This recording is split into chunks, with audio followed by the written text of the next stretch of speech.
Hello दोस्तों, स्वागत है आप सभी का हमारे YouTube channel NKS coaching centre पर। मैं आपका दोस्त कलीम राव और इस यूट्यूब चैनल के माध्यम से मैं आपको 12th क्लास की फिजिक्स पढ़ा रहा हूं, जिसमें हमारा फर्स्ट चैप्टर हमारा कंप्लीट हो चुका है, जिसमें हमने कूलाम का नियम, वैद्युत क्षेत्र, विद्युत विभव का गुण, बहुत सारे टॉपिक इसमें पढ़ चुके हैं। और अब हम पढ़ने वाले हमारा चैप्टर नंबर 2 चल रहा है कि विद्युत विभवांतर तथा धारिता। और इसमें हमने सबसे पहले एक लेक्चर इसका हम कंप्लीट कर चुके हैं और इसमें हमने पढ़ा है कि विद्युत विभवांतर या विद्युत विभव बेसिकली होता क्या है। और आज हम पढ़ने वाले हैं कि वैद्युत आवेश के कारण किसी बिंदु पर विद्युत विभव ज्ञात करो। तो चलो ये बिना देरी किए हम अपना टॉपिक शुरू करते हैं। सबसे पहले हम एक विद्युत द्विध्रुव बनाते हैं।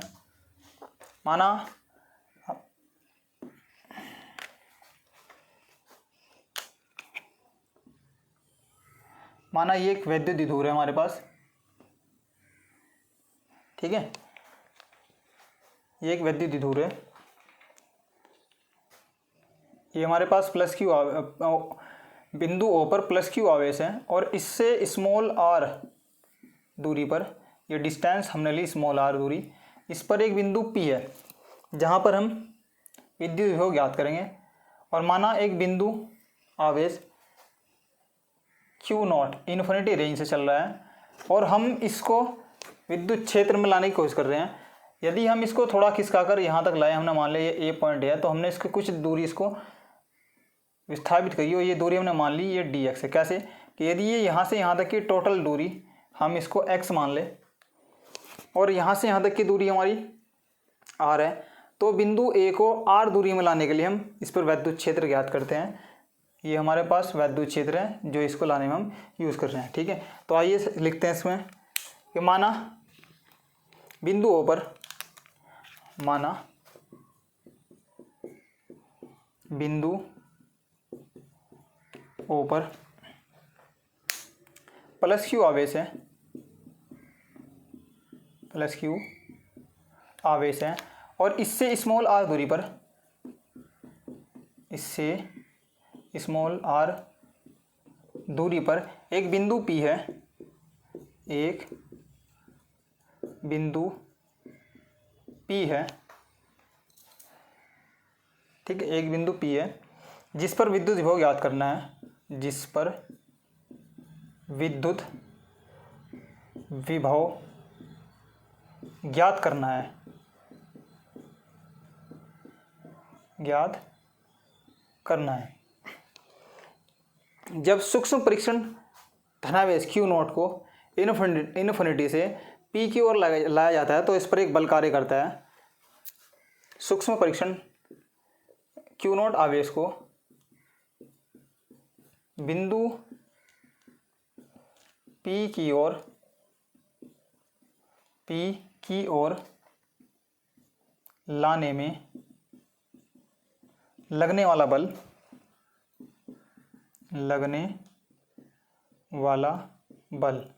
बल का फॉर्मूला हम जानते हैं कि बल क्या होता है। बल F बराबर 1/4 pi epsilon not Q not बटे आर स्क्वायर। ये हमारे पास हमने चैप्टर नंबर 1 में पढ़ा भी है कि हमारे पास बल का फॉर्मूला है। अब इस बल को हम विद्युत क्षेत्र की विपरीत दिशा में ला रहे हैं। विपरीत दिशा में बाह्य बल, विपरीत दिशा में बाह्य बल यानी F बाह्य बराबर, यहाँ पर हम माइनस लगा देते हैं, यानी -1/4 pi epsilon not Q not बटे आर स्क्वायर। यानी माइनस चिन्ह हमारे पर यहाँ पर ये केवल दिशा को प्रदर्शित करता है, यानी बल नेगेटिव नहीं है, केवल माइनस चिन्ह हमारा दिशा को प्रदर्शित करता है। अब हम ये तो हमारे पास एक छोटे से हिस्से के लिए था। अब पूरा इस बल द्वारा किया गया कार्य निकालने के लिए, यानी इस बल द्वारा किया गया कृत कार्य, बल द्वारा किया गया कार्य W बराबर बल गुणा बल की दिशा में विस्थापन, यानी W इक्वल टू, बल का फॉर्मूला हमारे पास क्या था, बल F और विस्थापन हमने dx तय करा, ठीक है। ये हमारे पास हमने समीकरण नंबर 1 मानी। अब हमें एक बहुत छोटे हिस्से पर लगने वाला बल हमने ज्ञात किया और कार्य हमें पूरा कार्य और बल ज्ञात करना है। तो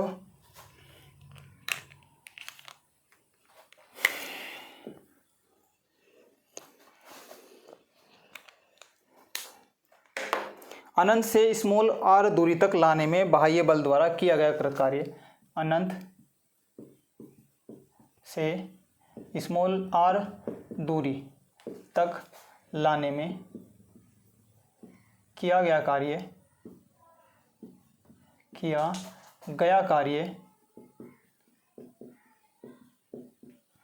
समीकरण 1 का समाकलन करने पर प्राप्त होता है। समाकलन करने पर प्राप्त होता है। ठीक है, समीकरण 1 का समाकलन करने पर प्राप्त होता है। अब हमारे पास जो समीकरण 1 है उसका हम समाकलन करते हैं।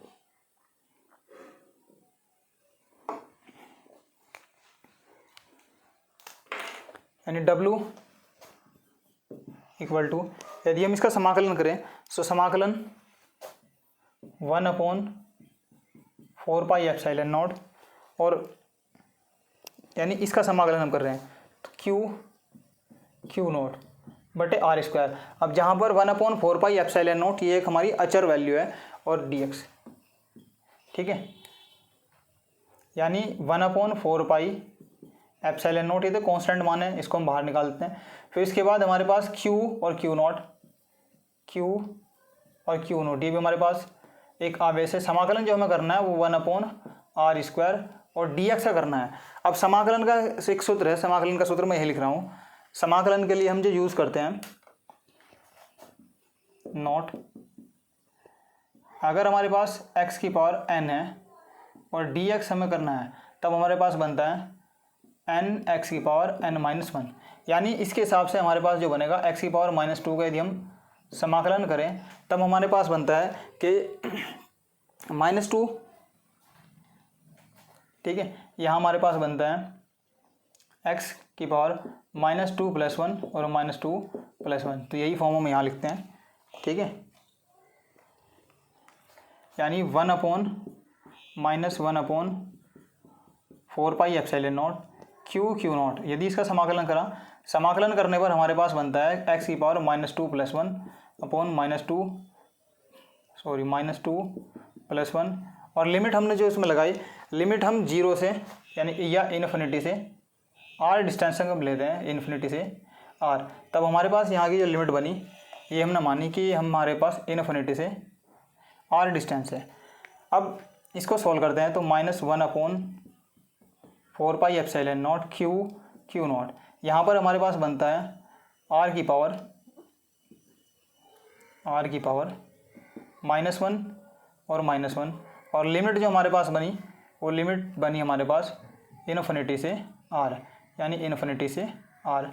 अब एक माइनस ये और एक माइनस ये, माइनस माइनस की मल्टीप्लाई करने पर हमारे पास प्लस बनता है, और ये बनता है हमारे पास Q0 और r की पावर -1। ठीक है, अब इस इन्वर्स को हम इसे नीचे ले आते हैं, ये बनता हमारे पास, मैं यहाँ से लिखता हूँ 1/4πε0 Q0 बटे r। ठीक है, ये बना हमारे पास कार्य W कार्य। ठीक है, अब हम इसके बीच एक फॉर्मूला हमारे पास है या रिलेशन हम जानते हैं कि विभवांतर और कार्य के बीच जो संबंध बनता है, यानी V = W/Q बनता है। सूत्र V = W/Q0 से यदि हम इसको रखें तब हमारे पास बनता है V = W का मान 1/4πε0 Q0 बटे R और अपॉन Q0। अब यदि Q0 से Q0 को कैंसिल आउट करें, Q0 से Q0 कैंसिल आउट हुआ, तब हमारे पास बना V = 1/4πε0 Q बटे R, ये जो कि इसका फाइनल आंसर था। ठीक है, तो ये था इसका फाइनल आंसर। यदि आपको ये वीडियो लेक्चर अच्छा लगा हो तो इसे लाइक करें, शेयर करें, सब्सक्राइब करें, अपने दोस्तों के पास भी शेयर करें, और बेल आइकन प्रेस कर ले जिससे आने वाली वीडियो का नोटिफिकेशन आपको मिल सके। और यदि आप हमारे यूट्यूब चैनल पर नए हो तो आप हमारे यूट्यूब चैनल को ज्वाइन करके इसकी सारी प्लेलिस्ट चेक कर सकते हैं। उसमें हमने इस चैप्टर के सभी डेरिवेशन और न्यूमेरिकल भी हम करा चुके हैं। तो फिजिक्स को बहुत ही आसान भाषा में सीखने के लिए जुड़िए हमारे साथ और मिलते हैं नेक्स्ट वीडियो में। तब तक के लिए टेक केयर, बाय बाय।